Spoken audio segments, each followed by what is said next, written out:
اچھا سر، ایک اور جو غلط فہمی ہمارے معاشرے میں پائی جاتی ہے، اور یہ باتیں سنانے کے لیے کہ وراثت میں عورت کا جو حصہ ہے وہ مرد کے مقابلے میں نصف ہے. اسلام نے یہ تو ایک ریئلٹی ہے کہ نصف ہے، لیکن کوئی حکمت بھی رکھی ہے بالکل اسلام نے؟ حکمت ہے. جی. وراثت کی تقسیم ایکولیٹی کی بنیاد پر نہیں، ایکویٹی کی بنیاد پر ہے. ٹھیک ہے، ٹھیک ٹھیک ٹھیک. یا دوسرے لفظوں میں یوں کہیے کہ انصاف کی بنیاد پر نہیں، عدل کی بنیاد پر ہے. ٹھیک ہے. انصاف یہ ہے کہ ایک چیز بالکل نصف کر کے آدھی ایک کو دے دی جائے اور آدھی دوسرے کو دے دی جائے. ٹھیک ہے. اور عدل یہ ہے کہ جتنی جس کی ضرورت ہے اتنا کیا اسے بات دیا ہے، جائے. بالکل صحیح. اب اسلام نے جب وراثت دی ہے تو ذمہ داریوں کے تعین کے مطابق دی ہے. ٹھیک ہے. مرد پر ذمہ داریاں زیادہ ڈالی گئی ہیں، مرد کو عورت سے زیادہ دیا گیا ہے. عورت پر ذمہ داریاں کم ڈالی گئی ہیں، عورت کو مرد سے کم کم دیا گیا ہے. لیکن یہ اصول نہیں ہے، یہ اصول نہیں ہے. ٹھیک ہے. ٹھیک ہے. اسے ایز اے پرنسپل وراثت میں ہم نہیں لیتے، نہ لے سکتے ہیں. ٹھیک ہے. آپ دیکھیے قرآن حکیم بیٹی اور بیٹے میں کہتا ہے کہ جتنا بیٹے کا اس سے آدھا، نہیں، میں دوسرے الفاظ استعمال کرتا ہوں جو قرآن نے کیے ہیں. قرآن یہ نہیں کہہ رہا کہ لڑکی کو مرد سے آدھا دے دیا جائے، بلکہ قرآن یہ کہہ رہا ہے کہ للذکر مثل حظ الانثیین، مرد کا حصہ دو عورتوں کے برابر ہے. ٹھیک ہے. اگر قرآن یہ کہتا کہ ایک عورت کا حصہ مرد سے نصف ہے تو یہ تو توہین آمیز الفاظ ہو سکتے تھے، بالکل صحیح. اسے ڈیگریڈ ہو سکتی تھی. جی جی. لیکن سٹینڈرڈ عورت کو بنایا گیا ہے کہ دو عورتوں کے برابر ایک مرد کا حصہ ہے. اور یہ صرف بیٹے اور بیٹی میں، پوتے اور پوتی میں، بہن اور بھائی میں ہے، اس کے علاوہ کسی اور میں نہیں ہے. آپ دیکھیے ایک آدمی فوت ہوتا ہے، اس کی ماں بھی یا اس کا باپ بھی زندہ ہے، اس کی اولاد بھی ہے. ماں کو بھی 1/6 ملے گا، باپ کو بھی 1/6 ملے گا، جبکہ ماں عورت ہے اور باپ مرد ہے. ٹھیک ہے. دونوں کو برابر دے دیا گیا. بالکل صحیح.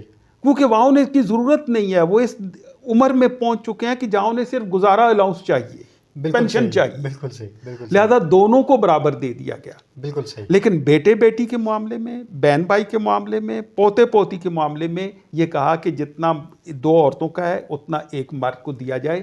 اور اس کی وجہ یہ ہے کہ بیٹے بیٹی کے معاملے میں بھائی پر زیادہ ذمہ داریاں، بیٹے پر زیادہ ذمہ داریاں، باپ کے مرنے کے بعد ذمہ داریاں ساری شفٹ ہو جاتی ہیں بیٹے پر. بالکل صحیح. جس طرح باپ اپنی اولاد کا نگران تھا، اسی طرح اب بھائی، وہ بیٹا اس کا اپنے چھوٹے بہن بھائیوں کا نگران بن گیا ہے. بالکل صحیح. لہٰذا اسے ڈبل دے دیا، سنگل عورت کو دے دیا. اب میں ایک مثال سے آپ کو اسی کو قیاس کیجئے پوتے پوتی اور بہن بھائی پر بھی. ٹھیک ہے. اب میں آپ کو ایک مثال دیتا ہوں. مثلاً ایک آدمی فوت ہوتا ہے اور وہ 3 لاکھ روپیہ چھوڑ کے مرتا ہے.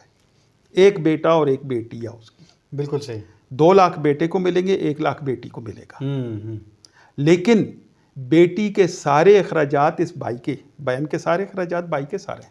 ٹھیک ہے. ذمہ دار وہ ہے. ٹھیک ہے. بہن پر کمانے کی ذمہ داری قطعاً نہیں ہے. بالکل صحیح.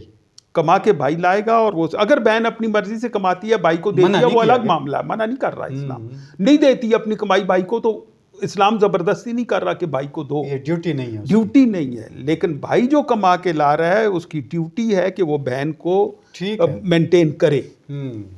اب اس کا علاج بھی وہ کرائے گا، اس کے لباس کا بھی خیال رکھے گا، اس کی خوراک کا بھی رکھے گا، اس کی تعلیم کا بھی رکھے گا. یہ سارے خرچے اس نے کرنے ہیں.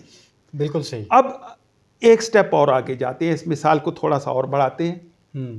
بھائی نے شادی کی، ٹھیک ہے. مہر دے گا بیوی کو یا نہیں؟ صحیح. بالکل دے گا. مہر دے گا. بالکل دے گا. بیوی کو مہر دے گا. بھائی نے جو 2 لاکھ لیا تھا، فرض کرتے ہیں کہ 3-4 سال تک بہن کو مینٹین کرتا رہا، اور 3-4 سال بعد اس نے جب شادی کی تو بیوی کو مہر بھی دینا پڑا. ٹھیک ہے. بیوی کا مطالبہ یہ ہے کہ مجھے 3 لاکھ روپیہ مہر دو. بالکل ٹھیک.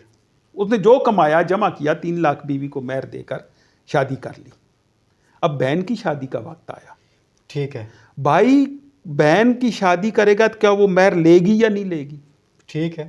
اسے مہر ملے گا. بالکل. سے 4 لاکھ روپیہ یا 3 ہی لاکھ روپیہ اسے مہر کا مل گیا. ٹھیک ہے. اب بھائی کی ذمہ داری یہ نہیں ہے کہ بہن کو جھیز دے. بالکل ٹھیک. شریعت قطعاً یہ نہیں کہتی. بہن کو اپنی وراثت، باپ کی وراثت کا حصہ مل چکا ہے جو اس کے پاس محفوظ ہے 1,00,000 روپیہ. بالکل ٹھیک. 1,00,000 روپیہ لے کر اس نے 1 روپے کا بھی خرچہ نہیں کیا، وہ سارا بھائی نے کیا.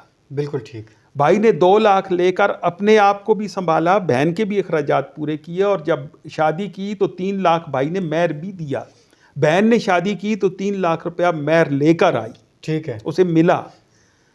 شریعت یہ کہتی ہے کہ تم بارات کو 1 گلاس پانی بھی بے شک نہ پلاؤ. ٹھیک ہے، صحیح ہے. کوئی بڑا شریعت ایسی ایونٹ کا یا ایسی اس کا سیلیبریٹ کرنے کا نہیں کہتی. خاندان میں نکاح کرو اور رخصت کر دو. ٹھیک ہے. تمہاری مرضی ہے، گفٹ کے طور پر 1-2 جوڑے دیتے ہو، دو نہیں دیتے تو اس کی بھی کوئی ضرورت نہیں. اگر کپڑے پہن کے وہ جا رہی ہے، ٹھیک ہے، وراثت وہ لے چکی ہے. ٹھیک ہے. فرض کرتے ہیں کہ بھائی نے اسی طرح سے شادی کی، کوئی کھانا نہیں دیا، کچھ اور نہیں کیا، شادی کر کے نکاح کر کے بہن کو رخصت کر دیا. اب دیکھیے بھائی نے جو 2,00,000 لیا تھا 3 سال میں وہ کہاں گیا؟ ٹھیک ہے، بالکل صحیح. اور پھر پلے سے 3,00,000 روپیہ مہر اپنی بیوی کو بھی دیا. بالکل. اور بہن نے جو 1,00,000 روپیہ لیا تھا وہ بھی اس کے پاس ہے، اور 3,00,000 مہر بھی لے کے 4,00,000 ساتھ لے کے جا رہی ہے. بالکل. اب زیادہ کسے ملا؟ بالکل صحیح. مرد کو ملا یا عورت کو؟ بالکل. مرد کو دیا گیا اس کی ذمہ داریوں کے مطابق، اور عورت کو دیا گیا اس کی ذمہ داریوں کے مطابق جو اس پر عائد ہوتی ہیں. اور یہ ایکویلٹی نہیں ہے، ایکویٹی ہے. اور اسے ایک اور مثال سے یوں سمجھ لیجئے کہ ایک بڑی عمر کا آدمی، دادا اور پوتا کہیں سفر پر نکل جاتے ہیں. پوتا جوان ہے، 18 سال 12 سال 13 سال کا نوجوان ہے، طاقتور ہے. دادا 80 سال کا ہے. دونوں پیدل سفر پہ جا رہے ہیں. دادا فرض کرتے ہیں ہم کہیں ملنے جا رہا ہے اپنے دوستوں بھائیوں کو، کچھ سامان بھی ساتھ تحفے بھی لے کر جا رہا ہے. راستے میں اگر وہ کہیں کہ سے 20 کلو وزن کا سامان ہے، 10 کلو پوتا اٹھائے گا اور 10 کلو دادا اٹھائے گا، تو ہو سکتا ہے دادا چل ہی نہ سکے. ٹھیک ہے. پوتے کو سارے کا سارا اٹھانا پڑ جائے. یہ ایکویٹی ہے، ایکویلٹی نہیں. جتنی جس کی ضرورت ہے اتنا اسے دیا جائے گا. اور وراثت اسی اصول پر تقسیم. بالکل ٹھیک ہو گیا سر. اور یہ رول نہیں ہے، دا پرنسپل نہیں ہے کہ ہمیشہ مرد کو عورت سے دگنا ملے گا. میں نے آپ کو ایک مثال ماں باپ کی دے دی کہ ماں باپ ہیں، ٹھیک ہے، دونوں کو 1/6 اسے اور 1/6 اسے ملے گا. اور ایسی کئی مثالیں ہیں وہ قانون وراثت میں جس میں مرد اور عورت برابر لے رہے ہیں، اور بعض مقامات پر عورتیں مرد سے بھی زیادہ لے رہی ہیں. یہاں ایک مثال میں آپ کو دیتا ہوں. سے ایک آدمی مرا جس کا 1 بیٹا ہے، 4 بیٹیاں ہیں. اب یہاں تقسیم کیسے ہوگی؟ 4 اور 2 6 حصے تقسیم ہوگی. 4 حصے عورتیں لے جائیں گی، 2 حصے مرد کے پاس رہیں گے. ٹھیک ہے، بالکل صحیح. بہنیں 4 حصے لے جائیں گی. ٹھیک ہے. اور بھائی 2 حصے لے گا. ٹھیک ہے. تو یہاں تو عورتیں زیادہ لے گئی. بالکل صحیح. تو یہ اصول نہیں ہے. بالکل صحیح.